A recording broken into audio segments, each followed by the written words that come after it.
हैं? सबसे ज्यादा केसेस आपके पास किस चीज के आते हैं? मैट्रिमोनियल, मतलब लॉयल्टी आज की डेट में बची नहीं है। चाहे अफेयर केसेस आपके गर्लफ्रेंड बॉयफ्रेंड के हों, चाहे हस्बैंड वाइफ के हों, मल्टीपल अफेयर्स के केसेस मेरे पास काफ़ी आ रहे हैं। ऐसे ही अभी रिसेंटली एक केस आया था जिसमें मैंने वाइफ को रेड हैंडेड पोर्टल में कॉट करा था। जब मैंने इन्वेस्टिगेट करा तो मुझे पता लगा जिम ट्रेनर के साथ अफेयर था, और उसके बाद जो एविडेंस थे वो कोर्ट में हमने सबमिट करे। हस्बैंड को डाइवोर्स ग्रांट हो गया, प्लस बच्चों की जो दोनों बच्चे थे उसकी कस्टडी फादर को मिल गई। मैं ये नहीं कहूँगा कि हमेशा फीमेल ही गलत होती है, हस्बैंड भी गलत है। फीमेल के केसेस ज़्यादा बढ़े गए हैं, अच्छी पोस्ट पे भी बैठे हुए हैं। उनके अफेयर अपने कलीग के साथ, स्कूल गर्ल्स के साथ, स्कूल गर्ल के साथ, अंडर एज। हमने अभी हस्बैंड को पकड़वाया था, हस्बैंड का अफेयर मल्टीपल फीमेल्स के साथ, और जो उनका अफेयर था अपने ही स्टूडेंट के साथ। एक मर्डर केस आया था, राजस्थान की एक जगह है, वहाँ का एक मर्डर केस था, बीटेक स्टूडेंट था।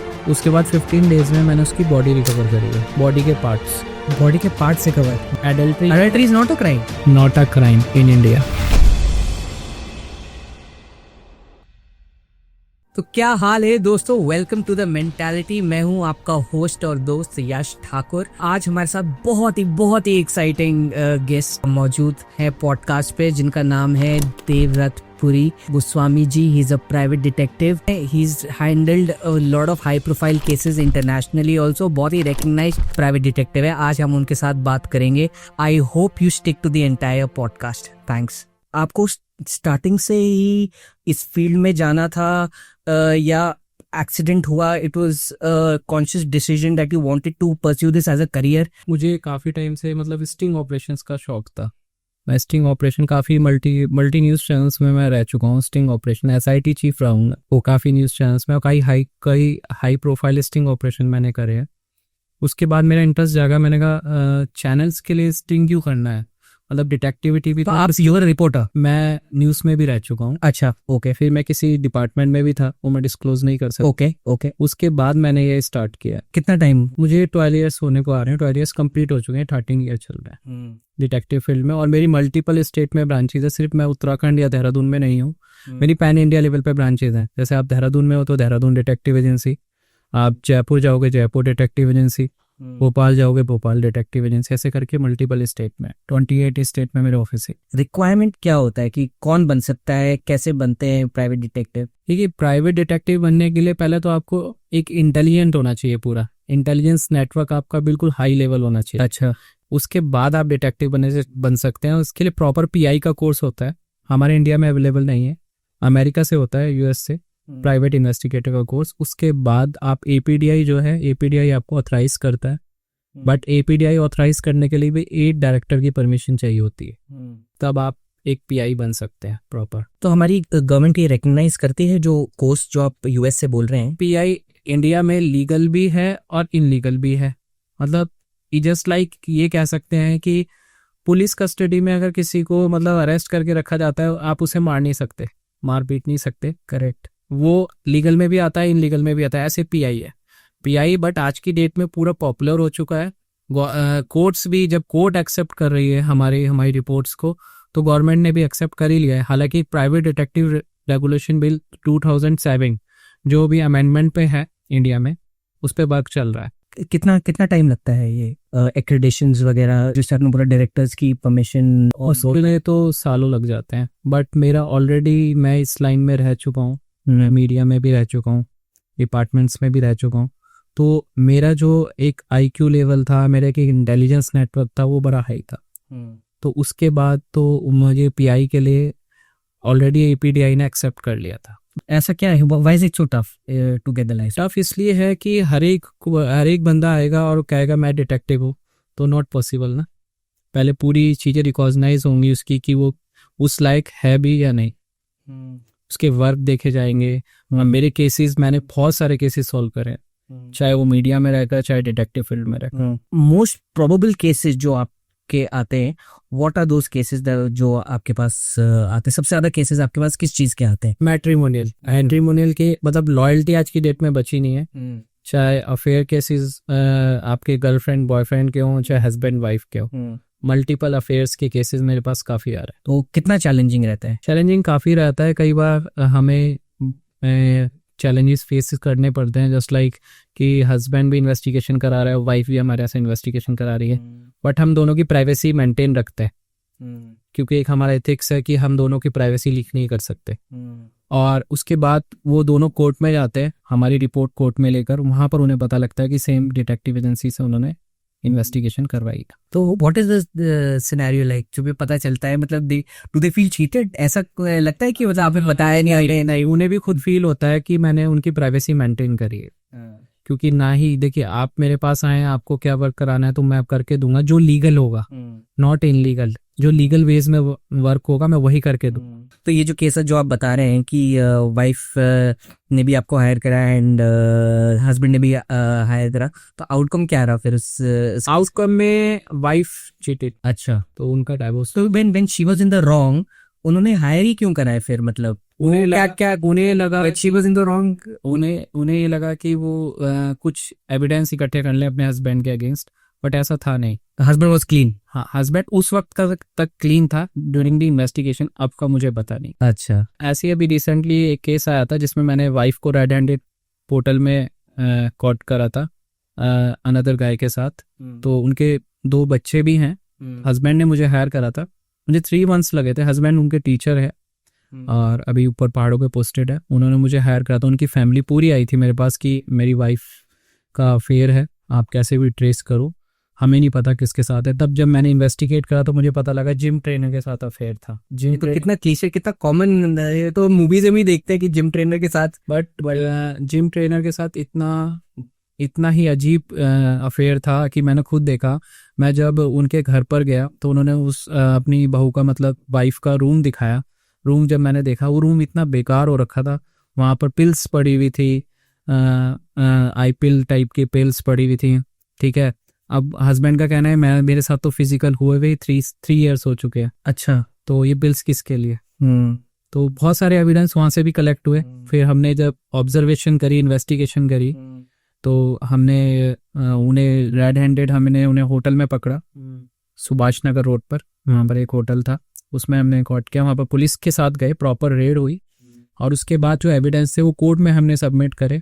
कोर्ट ने फिर उसे एक्सेप्ट करा, हमारे दिए हुए एविडेंस को। उसके बिहाफ पे हस्बैंड को डाइवोर्स ग्रांट हो गया, प्लस बच्चों की, जो 2 बच्चे थे उसकी, एक बॉय और गर्ल, उसकी कस्टडी फादर को मिल गई। तो ये चीटिंग का मेन, जो आप रिपोर्ट बनाते हैं, उसमें क्या पता चलता है कि रीजन क्या था चीट करने का? देखिए, रीजन मैं इसमें ना, जो आज की डेट में जो चीटिंग्स हो रही है, मैं ये नहीं कहूँगा कि औरतें ही गलत हैं, मैं ये नहीं कहूँगा बिल्कुल भी। आदमी भी गलत हैं और सभी गलत हैं। गलत क्यों हैं कि हम शायद अपने पार्टनर्स को टाइम नहीं दे रहे हैं, या हम जो उन्हें पसंद है वो नहीं कर पा रहे हैं। तो एक क्राइटेरिया होता जा रहा है। एक तो वेस्टर्न कल्चर अपना लिया सबने, ठीक है, एक शो ऑफ वाली दुनिया चल रही है, तो उस कारण से ना चीटिंग केसेस बढ़ते जा रहे हैं। फिजिकल इंटीमेसी इतनी नहीं है, सेक्सुअली एक दूसरे को सेटिस्फाई नहीं कर पा रहे, एक वो रीजन है, मॉनेटरी रीजन है, इमोशनल रीजन है। मतलब क्या आपके उसमें एक्सपीरियंस में मेन रीजन क्या रहता है? फर्स्ट नंबर पे फाइनेंशियली, सेकंड नंबर पे इंटीमेसी, थर्ड नंबर पे एक्सपेक्टेशंस जो नहीं चाहिए। जैसे वो अपना मतलब लाइफ स्टाइल चाह रहे हैं अपने पार्टनर से, वो नहीं दे पा रहा पार्टनर। इसमें जनरली कौन गिल्टी होता है? The man is more guilty या the female is more? Both. अच्छा, मैं ये नहीं कहूँगा कि हमेशा फीमेल ही गलत होती है, हस्बैंड भी गलत है, मतलब दोनों इक्वल हैं। मोस्टली मैंने देखे इक्वल है, बट मैंने कुछ केसेस में देखा है कि फीमेल के केसेस ज़्यादा बढ़े गए हैं। ठीक है, मतलब अननेसेसरी केस करना, अननेसेसरी किसी को मतलब जैसे अफेयर्स में, और उसके बाद फिर उन्हें ब्लैकमेल करना 376 या 377 लगाकर। ये भी केसेस मैंने देखे। क्या होते हैं 376 रेप और 377 केसेस? हाँ, अननेचुरल सेक्स 370 अननेचुरल सेक्स। ये केसेस भी लगाकर वो मतलब ब्लैकमेलिंग शुरू कर रखी है, ये भी देखा है। तो अब बहुत सारे केसेस आ गए हैं। मतलब आप, मैं ये नहीं कहूँगा कि सभी गलत हैं, बट मैंने फीमेल्स के केसेस भी देख लिया। मैं कुछ टाइम से मैं फीमेल्स के केसेस ज़्यादा देख रहा हूँ जिसमें फीमेल्स ज़्यादा चीट कर रही है। आपको क्या लगता है उसमें क्या क्या क्या रीजन है? मतलब इज दिस, ये शो ऑफ की दुनिया चल रही है, मतलब फाइनेंशियल से लेकर शो ऑफ की पूरी दुनिया चल रही है, जो देख रहे हैं कि अच्छा उसके इतने फ्रेंड्स हैं तो मैं भी अपने फ्रेंड्स बनाऊंगी, पार्टीज, ये सब चल रहा है। इंस्टाग्राम में अपनी लाइफ इंस्टाग्राम के लिए, इंस्टाग्राम पे जितनी रील्स आ रही है आप देखो ना कि कई इन्फ्लुएंसर हैं, कई यूट्यूबर्स हैं जिनकी मल्टीपल वाइफ्स हैं और घर में रह रही हैं। हाँ, तो वो भी तो देख के वो इन्फ्लुएंस हो रहे हैं ना। फॉल्स एक्सपेक्टेशन मैं कहूँगा, जो दिखता है वही लोग सब अडॉप्ट कर रहे हैं, उसके पीछे का उन्हें कुछ नहीं पता। एक फॉल्स प्रिटेंस दुनिया को दिखाने के लिए, फिर उसको मेंटेन करने के लिए, जनरली ये पैटर्न है सबका, या फिर मोस्टली वेस्टर्न कल्चर है। और लेकिन यहाँ देहरादून जैसे शहर में, मैं देहरादून सिटी की बात करूँ, जो मैंने यहाँ और सिटीज़ का सबका अलग अलग है, देहरादून में मैंने यहाँ देखा है कि यहाँ पर फीमेल्स के अफेयर बहुत ज़्यादा बढ़ गए हैं। फीमेल्स के अफेयर ज़्यादा बढ़ गए हैं। उसे अफेयर सिर्फ नॉट इंटीमेसी, मतलब अफेयर घूमना फिरना, एंजॉय करना लाइफ को, वो ज़्यादा देख रहा हूँ मैं। लाइफ में कुछ भी करने के लिए, बाहर जाने के लिए, मेरे को मूवी देखने जाना है, किसी के साथ भी जाऊँ मैं, पैसे खर्चे होते हैं, पार्टी करने जाना है, घूमने फिरने जाना है, कभी कभार ये लगता है कि मेरे को यहाँ से प्यार नहीं मिल रहा है या यहाँ से एक्सपेक्टेशन नहीं मिल रही है, मैं यहाँ पे इसका टाइम नहीं वेस्ट करूँगा, मैं किसी और के साथ करूँगा। तो पैसे का वेटेज, हस्बैंड तो अपनी मेहनत कर ही रहा है ना, वो जितनी सैलरी उसे मिलेगी बेचारा वो तो उतना भी सर्वाइव करेगा ना। हाँ, लेकिन कई हस्बैंड भी बहुत गलत है। हस्बैंड को भी मैं देख रहा हूँ कि यहाँ पर देहरादून में, अब मैंने अभी तक फीमेल्स की बात की, तो अब हस्बैंड की भी बात मैं आपको बताता हूँ। कुछ अच्छी पोस्ट पे भी बैठे हुए हैं, उनके अफेयर अपने कलीग के साथ, उनके अफेयर स्कूल गर्ल्स के साथ, अंडर एज उनके अफेयर, मतलब ये सब 18+ ऐसे इस टाइप से उनके अफेयर ऐसे मैंने देखे हैं यहाँ पर देहरादून में, वो भी मल्टीपल। अच्छा। और वो लड़कियां भी इसलिए जा रही हैं कि उन्हें भी मतलब अपने पार्टी वार्टी, उनके पैसे, मतलब उनके एक पॉकेट मनी, उनके अपने पूरे हो रहे हैं खर्चे। एंड इनकी क्या, जब आपके पे कैसे ऐसे केसेस आते हैं, उनकी क्या साइकोलॉजी रहती है, वो क्या मेजर मोटिवेशन क्या रहता है उनका, why do main do this, उनका क्या मोटिवेशन है? मेन टारगेट होता है, अगर हस्बैंड वाइफ को टाइम नहीं दे रही है या वाइफ हस्बैंड को टाइम नहीं दे रहा, तो वहाँ डाउट क्रिएट हो जाता है। फोन वगैरह चेक होना, वो आपस में पहले चेक कर लेते हैं अपने फ़ोन, ठीक है, एक दूसरे के, रात को जैसे सोए में अपने उनका फ़ोन चेक कर लिया, फिर उसमें उन्हें कुछ डाउट क्रिएट हो गया, अच्छा अफेयर है, अब अफेयर है तो एविडेंस चाहिए, वो हमारे पास आते हैं एविडेंस कलेक्ट करने। उसके बाद कोर्ट का काम होता है, हम एविडेंस कलेक्ट करके देते हैं, ऑब्जर्वेशन करते हैं, ऑब्जर्वेशन के बाद हम एविडेंस देते हैं, उसके बाद वो कोर्ट में जाते हैं, आगे काम होता है कोर्ट का। और देखिए, हम किसी के प्राइवेट प्लेस पे नहीं जा रहे हैं, जो पब्लिकली हो रहा है। अब आप देखिए ना, कोई अगर मैगी पॉइंट पे जाकर एक आदमी जो मैरिड है और किसी और मैरिड वुमेन के साथ किस कर रहा है पब्लिकली या गाड़ी में बैठ के, करेक्ट, तो वो तो पब्लिक प्लेस हो गया ना, पब्लिक प्लेस हो गया। पब्लिक प्लेस की अगर वीडियो या फोटोज कोर्ट में जा रही है, नॉट अ इनलीगल। मैं किसी के प्राइवेट प्लेस पे नहीं जा सकता, हम किसी के प्राइवेट प्लेस पे नहीं जा सकते, और होटल भी एक पब्लिक प्लेस है, ठीक है। आप वहां पर जाइए, पुलिस के साथ जाइए, प्रॉपर रेड करिए। अगर हस्बैंड ने, जैसे अभी मैंने पीछे भी आपको बताया कि हस्बैंड ने रेड करी थी, एक वाइफ को कॉट किया था हमारे थ्रू, उसके बाद उनका डाइवोर्स हुआ। ऐसे ही हमने अभी हस्बैंड को पकड़वाया था, वाइफ डॉक्टर थी और हस्बैंड प्रोफेसर थे किसी कॉलेज में। तो हस्बैंड का फिर मल्टीपल फीमेल्स के साथ, वहाँ मैंने उन्हें प्रेमनगर रोड पे एक रिजॉर्ट था, उसमें वहाँ पर मैंने रेड हैंडेड उनके हस्बैंड को वाइफ ने कॉट करा। और जो प्रोफेसर थे वो उनकी भी एज ज़्यादा नहीं थी, वो न्यूली, मतलब ये समझिए न्यूली प्रोफेसर बने थे, मतलब 35 to 36 ऐसे।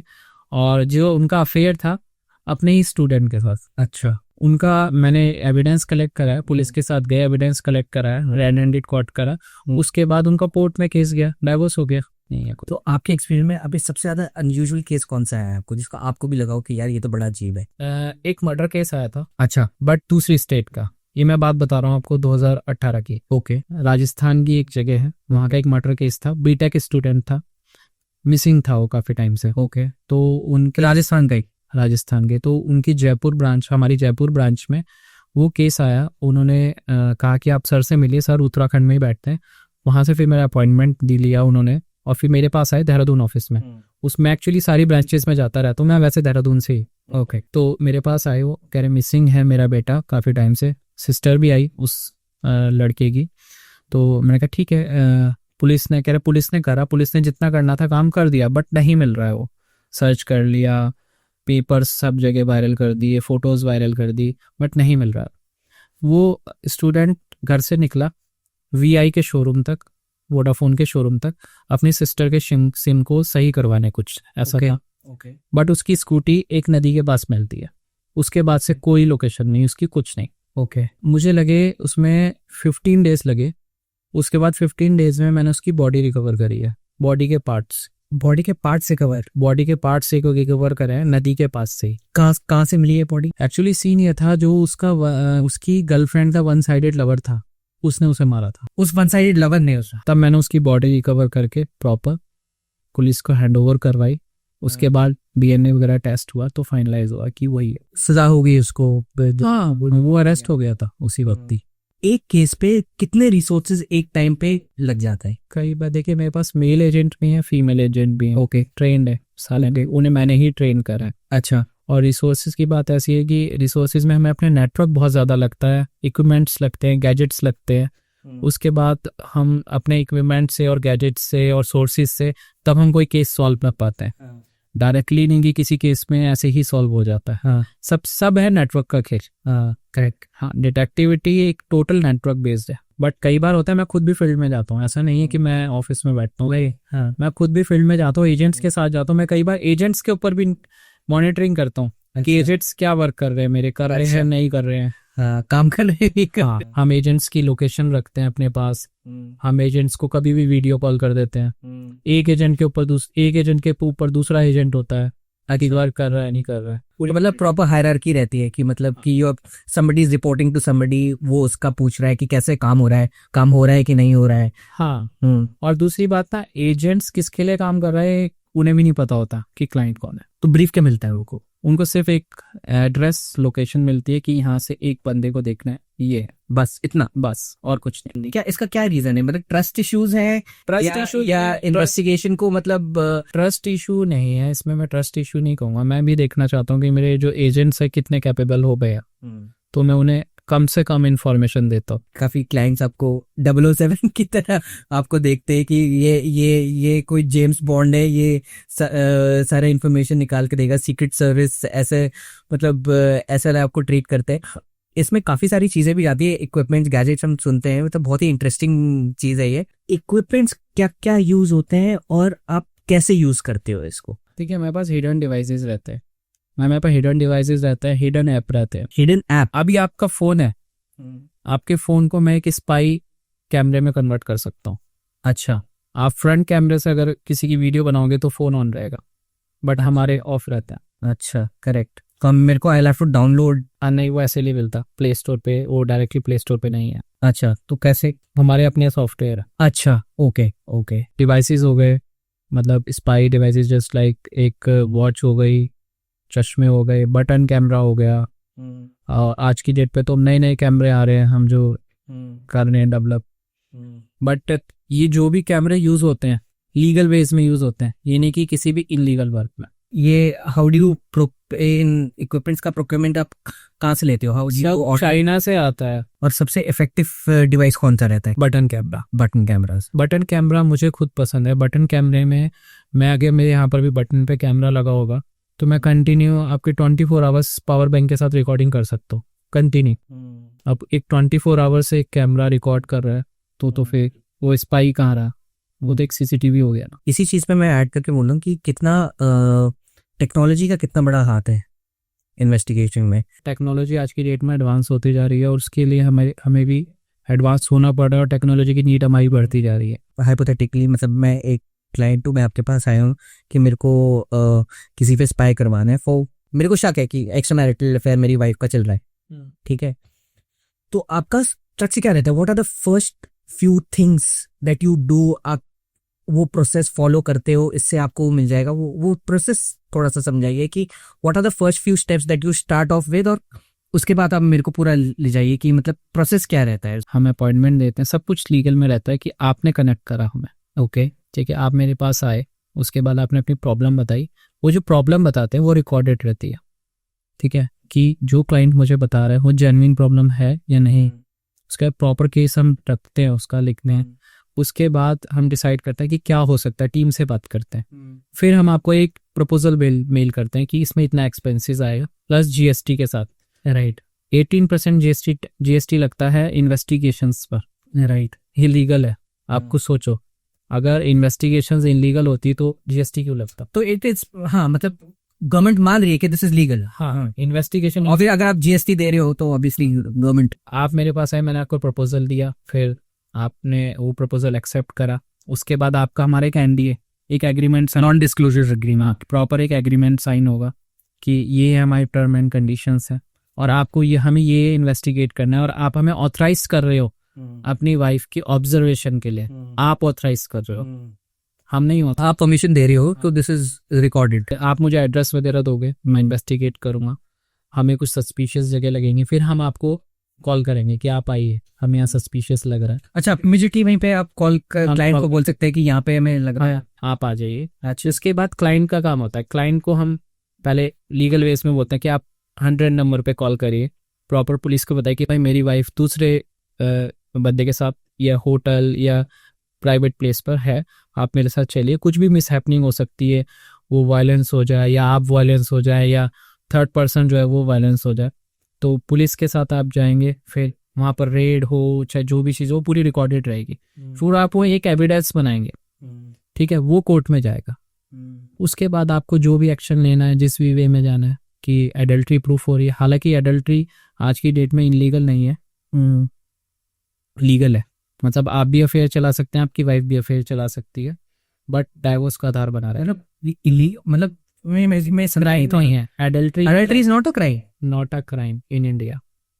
एडल्ट्री अब क्राइम नहीं रहा इंडिया में, कुछ टाइम पहले तक था। But then how do you come to, अगर किसी को, फिर मैंने भी अगर चलो कराया या कि मेरी वाइफ ने भी अगर कराया, हाइपोथेटिकली सेइंग, बट अगर मेरे को डिवोर्स चाहिए तो उसका तो प्रेमिस ही फिर खत्म हो गया ना, तो ऑन बेसिस ऑन बोर्ड ये बोलता है adultery not a crime but divorce का आधार बना रहेगा, डाइवोर्स ले सकते हो आप उस पर, बट वो क्राइम नहीं है, सिर्फ आप बुक नहीं हो गया, आपको बुक नहीं कर सकते under whatever section, but divorce ले सकते हो आप। यूएस में एडल्ट्री है क्राइम? यूएस में एडल्ट्री क्राइम नहीं है, वहाँ यूएस में भी एडल्ट्री क्राइम नहीं है। चीटिंग पार्टनर तो देखो सब हर जगह चल रहा है, चाहे फॉरेन कंट्री हो चाहे India. How do you stay one step ahead कि मेरे को हाँ ये बात पता चल जाए, मैं अगर वहाँ पे जाऊंगा अच्छी प्रोबेबिलिटी है कि मेरे को कुछ मिल सकता है वहाँ से? देखिए, अगर मुझे आपकी वाइफ की इन्वेस्टिगेशन करनी है तो पहले तो मैं एक पूरा डे प्लान जानूंगा कि क्या रहता है, पॉइंट्स देखूंगा कि कहाँ कहाँ पॉइंट्स पे हो जाते हैं, फिर वहाँ नेटवर्क देखूंगा कि वहाँ पर हमारे लोकल सोर्सेज, जैसे कोई रेस्टोरेंट हो गया, कोई होटल हो गया, वहाँ पर सोर्सेज की वहाँ से हमें कनेक्ट हो कि हमें पता लगे कि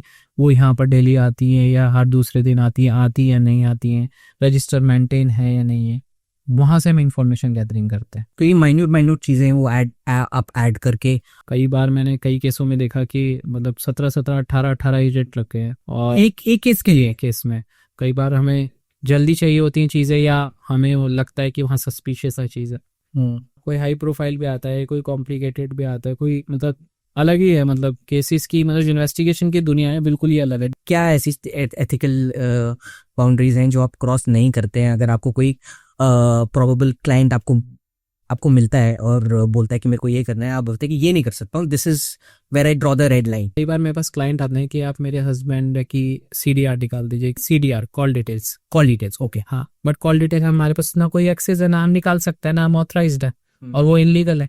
दूसरा, कई बार क्लाइंट्स आते हैं ये कहते हैं, जैसे बॉयफ्रेंड आया कि भाई मेरी गर्लफ्रेंड के साथ ब्रेकअप हो गया और मुझे उसके मतलब फोटोज चैट्स वगैरह वायरल करनी है, अच्छा, आप मेरे उसमें हेल्प कर दीजिए, हम वो भी मना कर देते हैं। अच्छा, ये भी केस आते हैं? हाँ, ये भी केस आते हैं मेरे पास, हम उसके लिए भी मना कर देते हैं, ये तो इनलीगल हुआ ना, हाँ, ये तो प्राइवेसी के अगेंस्ट हुआ। हाँ, कई बार ये आता है कि आप जैसे मेरी वाइफ है, आप मेरी वाइफ के मतलब कोई भी प्रूफ क्रिएट कर दीजिए, या मेरे हस्बैंड के प्रूफ क्रिएट कर दीजिए, प्लान कर दीजिए, हाँ प्लान कर दीजिए, वो भी इनलीगल। तो इन सब में कोई लीगल रिस्ट्रिक्शन है? Are there any legal restrictions to keep in mind while investigating somebody? हम किसी के पब्लिक प्लेस पे नहीं जा सकते, प्राइवेट प्लेस पे नहीं जा सकते, पब्लिक प्लेस पे जा सकते हैं। जैसे आपका घर हो गया, मैं आपके घर में एंटर नहीं कर सकता एज ए डिटेक्टिव, लेकिन अगर घर के अंदर की इन्फॉर्मेशन चाहिए फिर क्या उसमें नहीं मैं घुस सकता अंदर, उसके लिए तो मैं क्लाइंट को बोलता हूँ आप अंदर से अपने आप हैंडल करिए। पुलिस भी आप देखें ना, पुलिस भी किसी के घर में तो है ना घुसती है। मैट्रिमोनियल हो गया या चीटिंग पार्टनर केसेस हो गए, चीटिंग पार्टनर चाहे गर्लफ्रेंड बॉयफ्रेंड हस्बैंड वाइफ या LGBT कम्युनिटी में कोई भी केसेस, ठीक है, तो हर एक में अफेयर अगर होगा तो जाहिर सी बातें मिलेंगे तो आप उसमें एविडेंस कलेक्ट होगे और वो कोर्ट में लगेंगे। कोर्ट का तो कहना ये है कि आप एविडेंस लेके आइए, करेक्ट, हाँ, कोर्ट हमारे एविडेंस एक्सेप्ट करता है। जब भी कोई क्राइम होता है, कुछ होता है, फर्स्ट रिस्पॉन्डर्स हम किसको समझते हैं? पुलिस। आप कोलैबोरेट कैसे करते हैं? मतलब कि आपको भी उनपे उतना ही ट्रस्ट होना चाहिए, उनको भी आप पे इतना ट्रस्ट होना चाहिए। एंड ट्रस्ट का, क्योंकि ये सब ट्रस्ट का ही खेल है कि मतलब आप कुछ चीज इन्फॉर्मेशन मांग रहे हो, आप कोलैबोरेट करें, या शायद से वो कभी आपसे हेल्प मांगते होंगे, तो एक कोलैबोरेशन कैसे रहता है, क्या डायनामिक रहता है आपका पुलिस का? कोलैब हमारा रहता है, पुलिस अपने में कैपेबल है, उत्तराखंड पुलिस भी अपने में कैपेबल, करेक्ट, ठीक है, उसमें मैं बिल्कुल भी शक नहीं रखूँगा। उत्तराखंड पुलिस अच्छे से वर्क करती है, बहुत सही वर्क करती है। बट कई बार होता है कि जैसे जस्ट लाइक मैं एक केस आपसे डिस्कस करूँगा, वो अखबारों में भी आया था कि एक एक्स आईएएस, मतलब प्रमुख सचिव थे और आईएएस थे, वो प्रमुख सचिव यूथ उत्तर प्रदेश के, वो मिसिंग थे। फैमिली वालों ने रिपोर्ट करी कि वो मिसिंग थे, हमने ट्रैक करा उन्हें, पुलिस ने हमसे कोलैब करा उस वक्त। मैं आपको केस बता रहा हूँ 2018 का, उमा शंकर नाम था उनका आईएएस का, ठीक है, आप तो नहीं रहे हो, तो कोलैब करा। तो हमने इन्वेस्टिगेट करा कि पहले वो ऋषिकेश में थे, तपोवन में, वहाँ पर एक लेडी के साथ, लेडी ने उन्हें ट्रैप कर रखा था कि जिससे वो उनका पैसा पूरा हथिया ले, ठीक है। तो हमने पूरा जो उन्होंने ट्रैप कर रखा था उसको पूरा इन्वेस्टिगेट किया। हमें फिर ट्रैक हुआ कि वो आपके बसंत विहार थाना क्षेत्र में है। हमने पुलिस को प्रॉपर फोन करा, पुलिस ने हमारे साथ कोलैब करा, क्योंकि नोएडा पुलिस भी इसमें इन्वॉल्व थी, दिल्ली पुलिस प्रॉपर इन्वॉल्व थी इसमें, तो उन्होंने कोलैब करके हमारी हेल्प ली। और उस वक्त हमने वो जो प्रमुख सचिव थे, हमने उन्हें ट्रैक करवा के उस लेडी से प्रॉपर घर वालों से मिलवा दिया। बट हमें बाद में पता लगा कि वो दोनों मैरिज करके रह रहे थे, मतलब उनकी एज बहुत ज़्यादा थी, बट उसने इनलीगली मैरिज कर ली थी लड़की, औरत ने, जानबूझ के, सिर्फ पैसे के लिए। तब उस वक्त पुलिस ने हमारी प्रॉपर हेल्प ली है, तभी जाके वो रिकवर हुए। अच्छा, हाँ, बट एक खुद सोचिए ना, अब एक प्रमुख सचिव, एक्स प्रमुख सचिव। What are the general misconception that people have about private detectives? Private detective पे काफ़ी लोग अब ट्रस्ट करते हैं, बट कुछ लोग इलीगल भी वर्क कर रहे हैं एज ए प्राइवेट डिटेक्टिव के नाम पे। इलीगल वेबसाइट चल रही है, उस कारण से ट्रस्ट जो है डगमगा जाता है क्लाइंट्स का भी। तो सबसे पहले आपको अगर कोई एक रजिस्टर्ड डिटेक्टिव देखना है, लाइसेंस्ड, जिसके पास मेंबरशिप हो एपीडीआई की, association of professional detective and investigators in India, जिसने प्राइवेट डिटेक्टिव रेगुलेशन बिल 2007 अपना पार्लियामेंट्स में रखा है वो भाई, ठीक है। तो उसके अकॉर्डिंग आपके जो लॉज ये कहते हैं, हमारे जो एथिक्स के वो है उसमें एपीडीआई के बिल में, कि आप अगर किसी का, मतलब कोई क्लाइंट है, उसकी पहले प्राइवेसी रखो पूरी। अब आपने मुझसे हाई प्रोफाइल केस पूछा, मैंने आपको नहीं बताया, मैं नहीं बता सकता, मैंने किसी भी क्लाइंट का नाम नहीं बताया, मैंने सिर्फ वही केसेस बताए जो अखबारों में आए हैं। करेक्ट, ठीक है। आप मुझे कुछ भी बोलेंगे, मैं किसी भी क्लाइंट को किसी की प्राइवेसी कभी भी नहीं दिखाता। कई बार मैं ये नहीं कहूंगा कि मैं 100% मैं काम कर जाता हूँ, कई बार केसेस में नहीं हो पाता जो क्लाइंट की एक्सपेक्टेशन होती है, राइट। कई बार देखिए, क्लाइंट अगर मुझसे एक्सपेक्ट करा कि आप अफेयर ढूंढ के ही लाओ, नहीं निकल पाता उसमें अफेयर, जब है ही नहीं, नॉर्मल रूटीन है, तो मैं भी क्या करूँ उसमें, करेक्ट। तो वहां पर लोगों को लगता है नहीं, आप ट्रस्टवर्दी नहीं हो, आप सामने वाली पार्टी से मिल गए हो, खुद देख। अच्छा, ऐसे भी बोलते हैं क्या? ऐसे भी बोलते हैं, आप सामने पार्टी बदल ली, आपने पार्टी बदल ली, कि आप सामने वाली पार्टी से मिल गए हो और आप तभी एविडेंस नहीं लेके आ रहे हो। मैंने कहा मैडम आप देखिए, या सर आप ये देखिए, आप देखिए ना मेरा वर्क कैसे हुआ। या आप खुद फिर उस वे में मैं क्या करता हूँ, खुद क्लाइंट को अपने साथ लेके जाता हूँ इन्वेस्टिगेट करने, कि आप मेरे साथ चलो, मैं 3 दिन प्रॉपर उन्हें अपने साथ रखता हूँ, आप देखो आपको कुछ मिला इसमें, हम खुद दोनों इन्वेस्टिगेट कर रहे हैं, मेरे एजेंट्स भी लगे, मैं कुछ मिला। How does someone reach someone like you? देखो, मैंने अभी तक जो मेरे पास क्लाइंट्स की कॉल आई है, मैं उसका अपना एक्सपीरियंस शेयर कर रहा हूँ। पहली बात देखो, मैं जेडी पे, जस्ट डायल पे नंबर 1 हर एक स्टेट में। अच्छा, फर्स्ट पोजीशन आपको भी पता है कि ऐसे नहीं मिलती है, करेक्ट। गूगल पे फर्स्ट, गूगल एसईओ पे फर्स्ट, हर एक जगह मेरा फर्स्ट। मुझे सेकंड रहना पसंद ही नहीं है, राइट। एक होता है ना एक कि आपको सेकंड रहना ही नहीं है, तो हर जगह फर्स्ट। तो वहाँ से वो कनेक्ट करते हैं हमें, उसके बाद वो पूरा मेरे बारे में स्टडी करते हैं। मैंने अपने सर्टिफिकेट्स, अपने लाइसेंस सर्टिफिकेट, अपने कंपनी का CIN से लेकर अपना इनकॉर्पोरेशन सर्टिफिकेट, सब मैंने पब्लिकली डाल रखा है। कोर्ट में भी जो एम्प्लॉयज़ होते हैं, कई बार मुझे रेफर कर देते हैं कि नहीं आप वहाँ पर जाइए, आपको वहाँ से एविडेंस मिल सकता है, या लॉयर्स मुझे रेफर कर देते हैं, लॉयर्स जितने भी यहाँ पर मुझे रेफर करते हैं कि आप एविडेंस कलेक्ट करिए। क्योंकि देखिए, कोर्ट भी तभी चलता है, या पुलिस भी किसी के ऊपर केस तभी दर्ज कर पाती है कि जब एविडेंस होता है। एविडेंस के ऊपर ही बेस्ड और हर एविडेंस कलेक्ट कर करेक्ट करेक्ट। हम आप ये कह सकते हो मैं एविडेंस कलेक्टर है। बात तो सही है कि मतलब कुछ भी प्रूव करने के लिए एविडेंस तो चाहिए चाहिए ही होता है। कई बार देखिए मेरे एजेंट्स जैसे इन्वेस्टिगेट कर रहे होते हैं तो उनके एक्सीडेंट भी हो जाते हैं। एजेंट्स के हाँ, एजेंट्स की जैसे किसी को इन्वेस्टिगेट कर रहे हैं, कहीं पर जा रहे हैं, बाहर जा रहे हैं, ठंड हो रही है, बारिश हो रही है, कुछ भी हो रहा है, हमें कोई मतलब नहीं है। आपके वर्किंग स्टाइल में और पुलिस के वर्किंग स्टाइल में कुछ सिमिलैरिटीज हैं या डिफरेंस होता है? कुछ परसेंट सिमिलैरिटी रहती है। लाइक वो भी इन्वेस्टिगेट, जैसे पड़ोसी से पूछना, इन्वेस्टिगेट करना कि आप इनके बारे में बताइए। जैसे मान लीजिए कोई अपराधी है जैसे, ठीक है, अब उसे दूसरे स्टेट की पुलिस ढूंढ रही है, ठीक है, अब वो बार बार यहाँ पर आके जा चुके कि लोकल पुलिस से भी कनेक्ट कर लिया उन्होंने, बट वो नहीं मिला। लेकिन वो मान लीजिए वो आता है रात को, वो अपने घर में एंटर करता है रात को, लेट नाइट। अब लेट नाइट तो पुलिस नहीं जाएगी ना वहां पर। अब लेट नाइट हम अपना नेटवर्क यूज करते हैं कि हमें पता होता है कि वो इस टाइम पर आता है, तब हम पुलिस को इन्फॉर्म करते हैं, फिर पुलिस के साथ हम जाते हैं।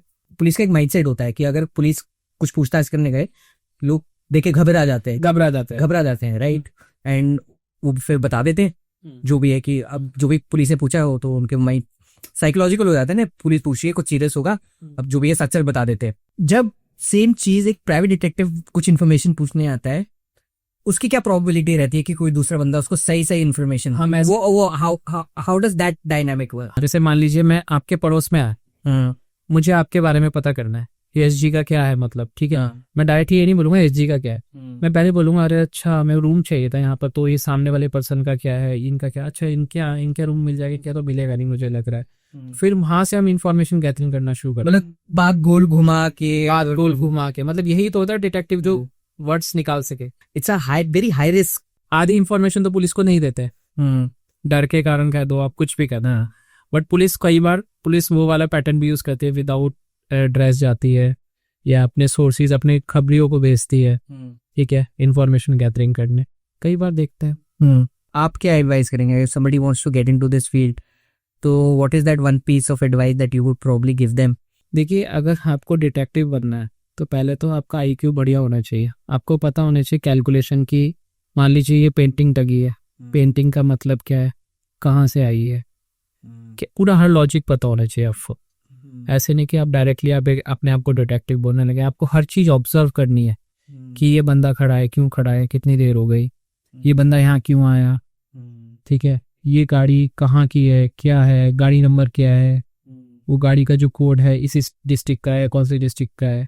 तो बहुत ही मतलब आपको माइनर इन्फॉर्मेशन भी डिटेक्टिव के लिए बहुत बड़ी चीज होती है।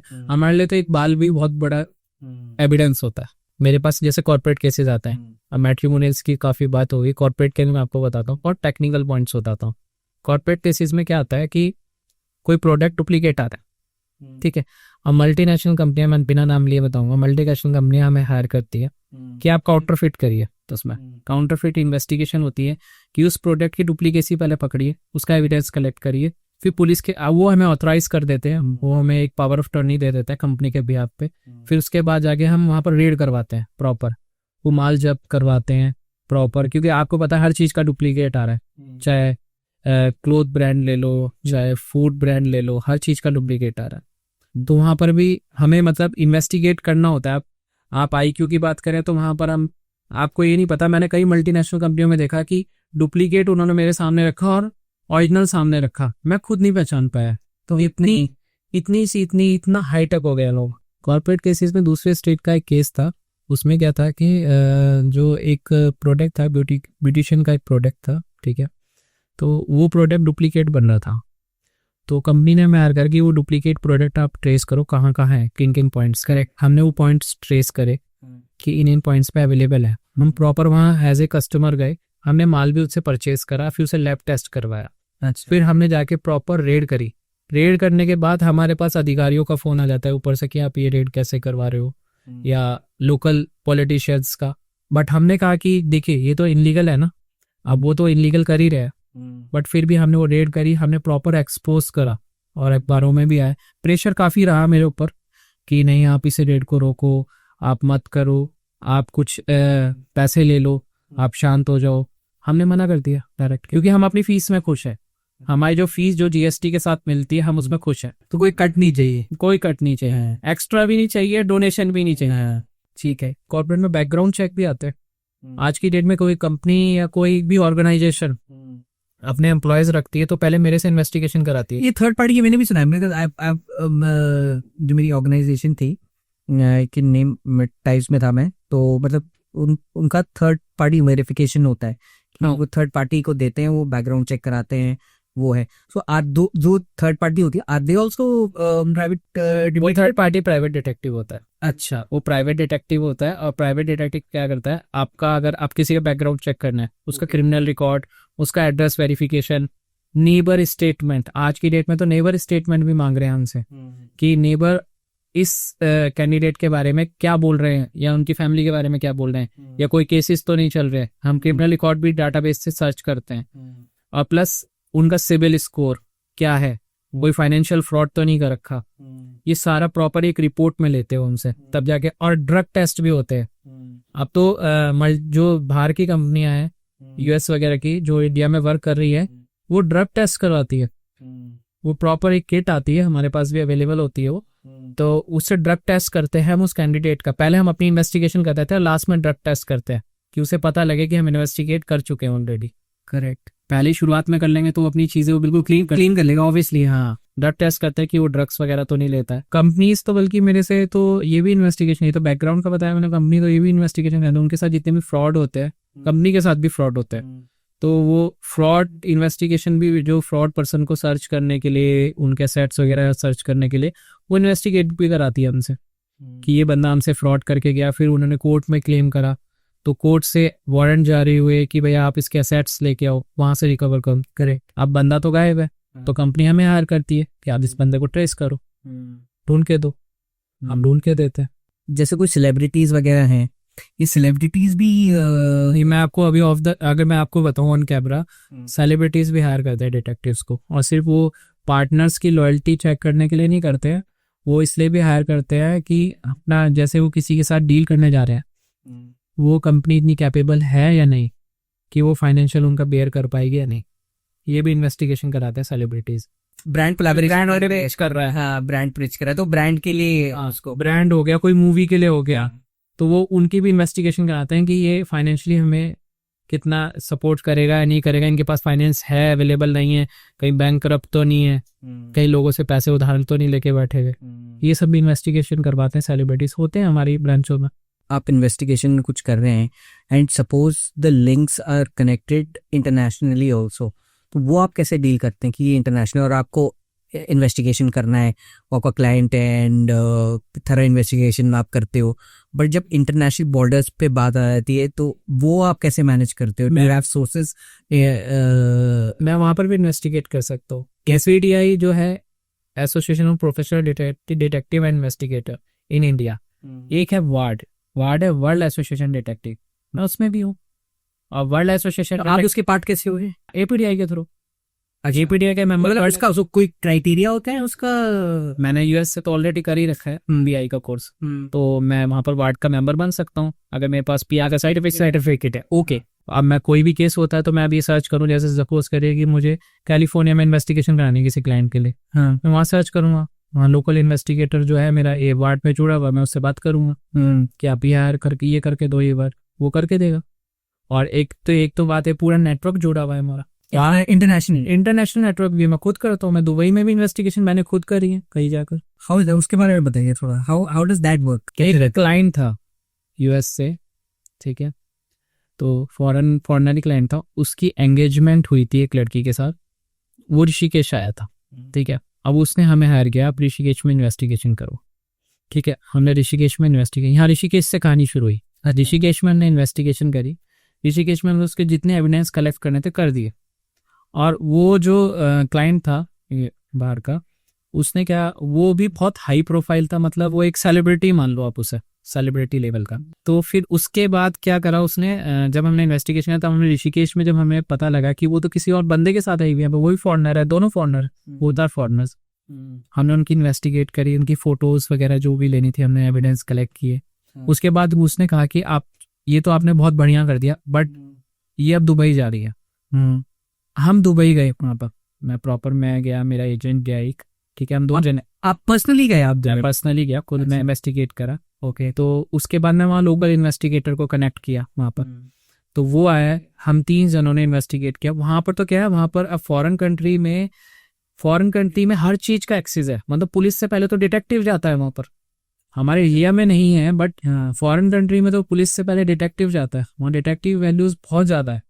तो उस दुबई में जब हम गए, वहाँ पर इन्वेस्टिगेट करा, हमें पता लगा उसकी तो मल्टीपल अफेयर है उस लड़की। हाँ, वो लड़की यहाँ पर तो उस लड़के के साथ थी, उसे छोड़ के फिर वो वहां चली गई दुबई की, मैं दुबई जा रही हूँ इसी काम से।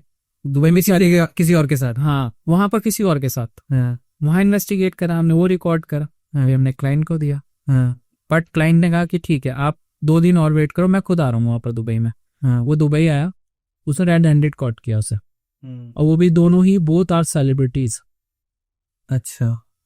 अभी बाहर पब्लिकली न्यूज तो आई नहीं, और हमारा एनडीए साइन था तो हम डिस्क्लोज नहीं कर सकते। कई केसेस मैंने आपको, अगर मैं आपको भी उसे डिस्क्लोज करूं तो एक चैलेंज और बताऊंगा मैं आपको। एक केस में, बहुत इंटरेस्टिंग केस है, हाँ जी। देहरादून का। एक बैंक मैनेजर था, हाँ जी। अब नहीं है यहाँ पर, बैंक मैनेजर था, उसकी वाइफ भी बैंक में थी। Okay, same bank? हाँ, नहीं, अलग बैंक। अलग बैंक। ओके। एक प्राइवेट, एक गवर्नमेंट। अच्छा। तो वाइफ ने हमें हायर किया, 3 मंथ्स हुए थे उनकी शादी को, हाँ। कि मेरे हस्बैंड का अफेयर है, आप ढूंढ दो। ठीक है, हमने ढूंढा। उसने कहा कि वो ना दिल्ली जाने वाला। अब हस्बैंड, पहले ये डिसाइड हुआ था कि हस्बैंड जो दिल्ली जाएगा वो जाएगा बाई कार, वो पहले डिसाइड हुआ था। ओके। लेकिन भी बाद में पता लगा नहीं, उसने तो ट्रेन का टिकट कर लिया। अब हमारे सामने चैलेंजेस फेस, हमने दिल्ली की जो टीम थी, अपनी दिल्ली के एजेंट थे, तो बता दें कि उन्हें अलर्ट कर दिया था कि दिल्ली गाड़ी से आएगा। अब वो ट्रेन से चला था कि हाँ, हमने 2 एजेंट ट्रेन से भेजे उसके साथ पीछे पीछे। अच्छा। सडनली हमने टिकट करा, ठीक है, अब आपको ही पता है टीटी वगैरह से आराम से टिकट मिल ही जाते। तो टिकट करा, फिर हम उसमें बैठ गए, हमारे एजेंट्स दोनों। इधर से मैं और मेरी टीम गाड़ी में, कि ये जा कर रहा है, हमें पता लगा वो बरेली जाता ट्रेन से। हाँ, और उसका अफेयर अपने जोनल ऑफिस की एक सीनियर एम्प्लॉय के साथ। अच्छा। उसका अफेयर। अब हमने क्लाइंट को बताया कि ये तो यहाँ पर आ रखा है। वो वहां पर अप्रोक्स पहुंच गया था 12, 11:30 के आसपास, लेट नाइट 11:30, 12 के आसपास, ठीक है, इवनिंग में बैठा था, वो पहुंच गया था वहां पर। फिर हमने क्या करा, हमने क्लाइंट को बोला, हमने पूरी दिन इन्वेस्टिगेशन करी उसकी, ठीक है, कि ये तो दिल्ली बोल के बरेली में आया है, ठीक है। अब उसने अपने काम भी निपटाए, उसका जोनल ऑफिस भी वहीं था। मैं ही नहीं कहूँगा, पूरे दिन भर उसने अय्याशी करी, वो काम भी करे उसने, ठीक है। तो उसके बाद हमें पता लगा कि उसने अलग रूम जहाँ पर लिया था होटल, उसने वो चेकआउट करके दूसरा होटल ले लिया। ये कोई लॉजिक हमें समझ में नहीं आया। अच्छा। क्लाइंट ने कहा कि ठीक है, हम आते हैं। क्लाइंट हमारे पास पहुंचे 3:30 रात के, अप्रोक्स मॉर्निंग के 3:30, 4 बज रहे होंगे। उससे पहले हम सारी चीजें देख चुके थे। उसने दूसरा होटल लिया, वहां पर उसकी वो सीनियर एम्प्लॉय वो आ रही है आराम से पैदल चलती हुई, ठीक है, होटल में अंदर घुसी है रूम में, ठीक है। उसके बाद हमने रजिस्टर देखा, रजिस्टर की एंट्री देखी, हमने भी वहां पर रूम लिया प्रॉपर, ठीक है। हमने उसके रूम सामने था, हमारा रूम बिल्कुल इधर था अपोजिट, हमने भी रूम लिया प्रॉपर। तो हमने क्लाइंट को बोल दिया, सुबह हमने कहा, फिर क्लाइंट आ गई 4:30 बजे के आसपास पहुंच गई थी वो, ठीक है। 3:30, 4 बजे एंटर करा, 4:30 बजे ऑफ बटन पे। हमने क्लाइंट को बोला, 100 नंबर पे कॉल करो। उसे 100 नंबर पे कॉल करा, यूपी पुलिस की 2 गाड़ियां आई, प्रॉपर 2 गाड़ियां, और 2 गाड़ियां कम से कम ऐसे होंगे इसमें 12 से 13 जने, 12 से 13 क्यों, आई डोंट नो क्यों आए वहां पर, ठीक है। वो आए, उन्होंने कहा कि ये सीन है, मेरा हस्बैंड दूसरी औरत के साथ अंदर है, कुछ भी मिस हैपनिंग हो सकती है। अभी हस्बैंड को कुछ नहीं पता है? हस्बैंड को कुछ नहीं वो पता, अपने बैंक एम्प्लॉय के साथ है। हाँ, आप विश्वास नहीं करोगे, हमने जब रूम खुलवाया, उसके साथ वो रेड हैंडेड पकड़ा गया। कपड़े, अंडरगारमेंट्स उसके ऐसे ही बिखरे हुए हैं, लड़की के, लड़के के, ठीक है। कपड़े पहन लिए थे, बट कपड़े सारे फैले हुए दिख रहे थे, ठीक है। लड़की ने, जो वाइफ थी, उसने कुछ नहीं कहा, उसने ना मारा पीटा, बल्कि उसके कपड़े वगैरह प्रॉपर पहनवाए उसे, ठीक है। पुलिस ने भी प्रॉपर वीडियो बनाई, प्रॉपर वीडियोग्राफी हुई इस चीज की। उसके बाद वो कोर्ट में लगा और डाइवोर्स ग्रांट हो गया। 3 मंथ शादी को हुए थे, 12 मंथ्स, जस्ट 3 मंथ्स। फिर मैं दूसरा केस भी आपसे शेयर करूंगा, ये भी बड़ा इंटरेस्टिंग केस है, ये ड्रग्स से रिलेटेड है।